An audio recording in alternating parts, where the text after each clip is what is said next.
Hello all, अमे here. Recently काफ़ी queries आई, calls भी आए थे दोस्त लोगों के, और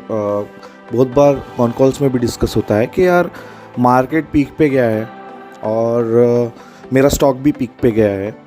जो मे बी लीडर हो सकता है सेक्टर में। अभी उसको मैं कब बाय करूँ, कहाँ बाय करूँ, ठीक है, कौन से लेवल पे बाय करूँ, ये कैसा समझना चाहिए, यानी कैसे हमें हम टाइमिंग कर सके कि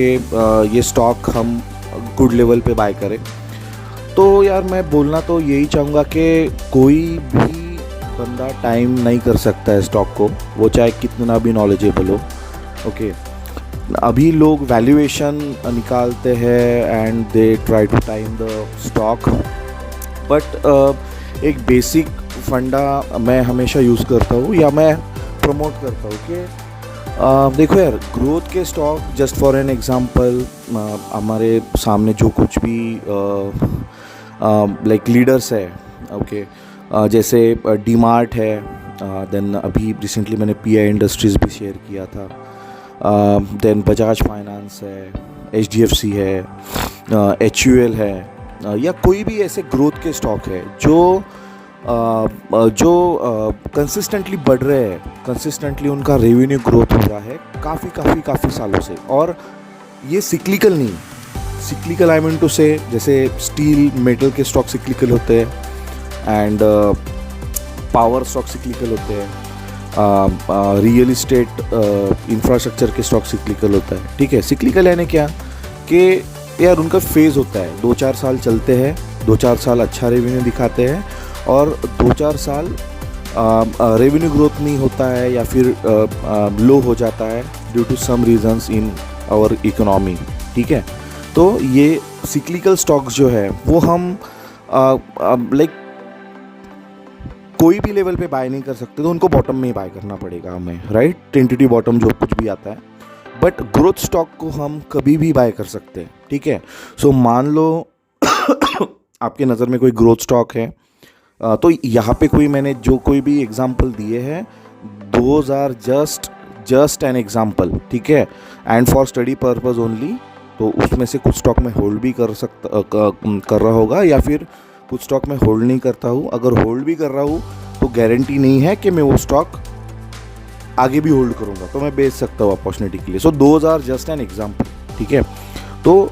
जब ग्रोथ स्टॉक आप बाय करना चाहते हो तो उसके लिए मेरे ख्याल से डिस्काउंट दिया तो अच्छा है, जैसे भी बजाज फाइनेंस 8,000 से मे बी 6,500 पे अवेलेबल है, डीमार्ट 6,000 पे था, 5,500-6,000 पे था, अभी 4,000 पे अवेलेबल है। तो ये तरीका गलत है सोचना कि भाई उसने 8,000 बनाया था तो अभी 6,500 का 8,000 जाएगा, डीमार्ट ने 6,000 बनाया था तो अभी 4,000 का 6,000 जाएगा, ओके, एंड मुझे प्रॉफिट हो जाएगा। तो ये सोचना टोटली गलत है, ठीक है, क्योंकि ऐसा हो सकता है मार्केट में कोई यूफोरिया आ गया हो, ओके, कुछ फोमो आ गया हो कि लोग उसका रेट चढ़ा के उसको लाइक 1,300-1,500 में था कोविड के टाइम पे डीमार्ट, और अभी 6,000 चलेगा था, नहीं 4 गुना हुआ था। तो भाई उसका 4 गुना सही में रेवेन्यू ग्रोथ हुआ है क्या? ऑब्वियसली नहीं हुआ है, राइट। तो ये स्टॉक प्राइस क्या होता है? ये खाली आउटपुट है आपके कंपनी के ग्रोथ स्टोरी का। अगर रेवेन्यू ग्रोथ दिखाता है, एसेट ग्रोथ दिखाता है, तो डेफिनेटली उसका इम्पैक्ट स्टॉक प्राइस पे आने ही वाला है।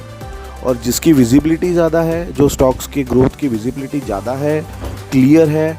वो लोगों का पी हमेशा हाई होने वाला है, ठीक है। तो यहाँ पे थोड़ा वैल्यूएशन के एंगल से विचार ना करते हुए, अगर मैंने सोचा कि लाइक डीमार्ट यार बढ़ने वाला है अगले 5 या 10 सालों के लिए, ठीक है, कोई कॉम्पिटिटर नहीं है और ना ही रहेगा, सीरियसली ये अगले 5 साल तो डीमार्ट का कोई कॉम्पिटिटर नहीं रहेगा, क्योंकि वो लीडर है भाई। उसको पता है अगर ई कॉमर्स भी चलता है ना तो वो बंदा ई कॉमर्स में तुरंत शिफ्ट हो जाएगा, ओके, इवन दो उनके पास काफ़ी प्रॉपर्टी यानी खुद का लैंड होता है शॉप्स के लिए, ठीक है। तो यहाँ पे पॉइंट एक ही मैं बताना चाहता हूँ कि भाई आप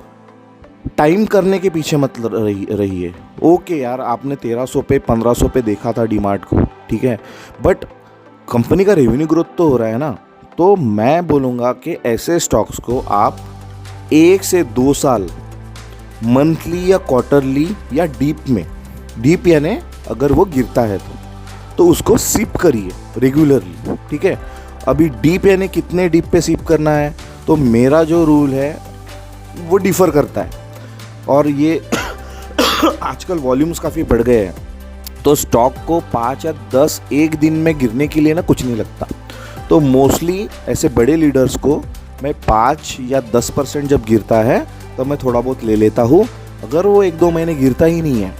तो फिर मैं क्या करता हूँ कि जो कोई भी लेवल है उसका अवेलेबल, ठीक है, उस पर मैं ख़रीद लेता हूँ। तो आपको यही प्रोसेस फॉलो करनी है इन जनरल कोई भी ग्रोथ की स्टॉक के लिए, कि आप उसको 1 या 2 साल उसको सिप कर दो, यानी थोड़ा थोड़ा बाय करना चालू कर दो, ओके, सो दैट आपको लोअर साइड भी मिलेगा,